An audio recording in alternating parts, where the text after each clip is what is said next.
या अल्लाह मुझे बचा ले इन गुंडों से, कहीं मैं पकड़ी ना जाऊँ। मैं यहाँ मस्जिद में छुप जाती हूँ। आप कौन हो? बगैर इजाज़त मस्जिद के अंदर कैसे आ गई हो? आप दरवाज़ा ना खोलें, वो मुझे मार डालेंगे। प्लीज़ ऐसा ना करें, प्लीज़। हिंदुस्तान में फसादात के दौरान एक औरत के पीछे कुछ बदमाश लगे हुए थे।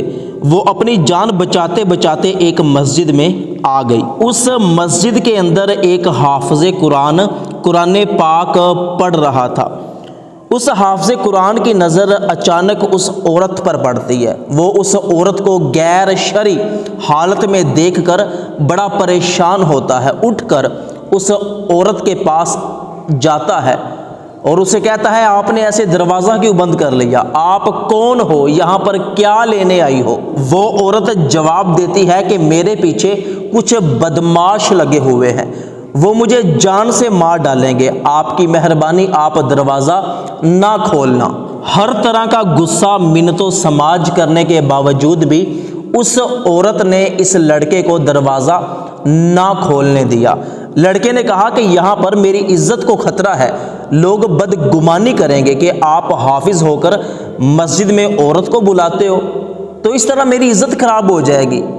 औरत ने कहा कि आपकी मेहरबानी, अगर आपने दरवाज़ा खोल दिया, उन लोगों ने मुझे देख लिया तो वो मुझे जान से मार देंगे।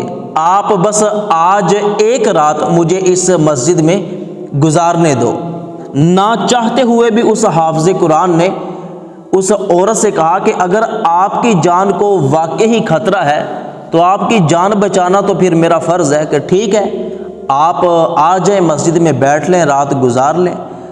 तो वो औरत मस्जिद में उस लड़के के पास बैठ गई। अब क्या है कि रात का वक्त है, उस लड़के ने एक मोमबत्ती जला ली। वो औरत हैरान हुई कि बिजली होने के बावजूद भी कमरे में लाइट जल रही है, ये लड़का मोमबत्ती क्यों जला रहा है?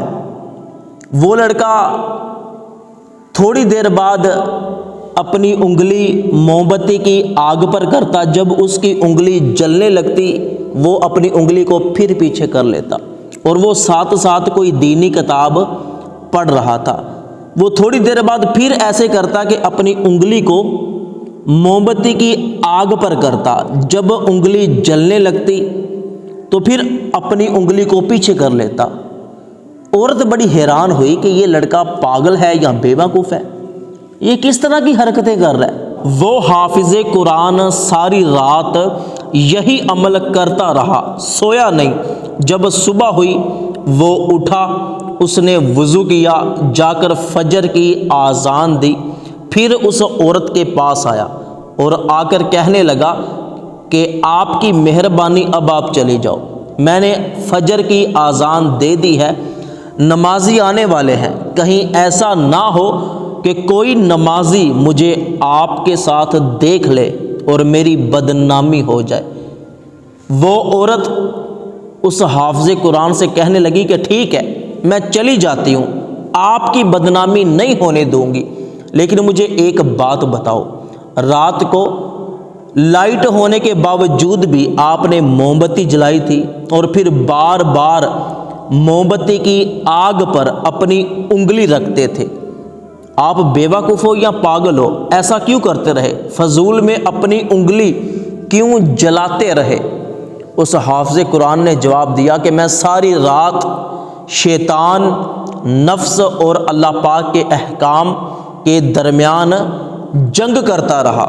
शैतान कहता था कि अकेली औरत है, अपनी ख्वाहिश पूरी कर, और मैं अपने नफ्स से कहता था कि पहले दुनिया की आग बर्दाश्त करके देख, क्या तू जहन्नम की आग भी बर्दाश्त कर सकता है?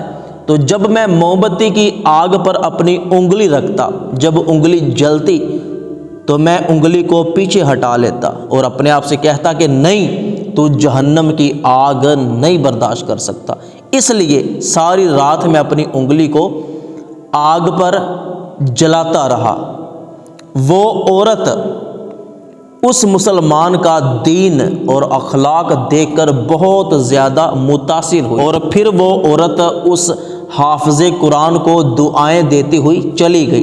वो हाफ़िज़ कुरान मस्जिद में आया, उसने फ़जर की सुन्नतें अदा की और अल्लाह पाक का शुक्र अदा किया कि अल्लाह पाक ने اسے ہر طرح کے گناہ سے اور بدنامی سے بچا لیا ہے۔ تو دوستو حدیث مبارکہ میں آتا ہے کہ جس جوان کو عورت گناہ کی دعوت دے، یا کوئی جوان کسی عورت کے پاس موجود ہو اور تیسرا اسے دیکھنے والا نہ ہو اور وہ گناہ بھی کر سکتا ہو، پھر بھی اللہ پاک کے خوف کی وجہ سے وہ گناہ نہ کرے، تو قیامت کے دن جب کوئی سایہ نہیں ہوگا، وہ بندہ اپنے رب کے عرش کے ٹھنڈے سائے میں ہوگا۔ تو اللہ پاک سے دعا ہے کہ اللہ پاک ہمیں بھی قیامت کے دن اپنے عرش کا ٹھنڈا سایہ عطا فرمائے۔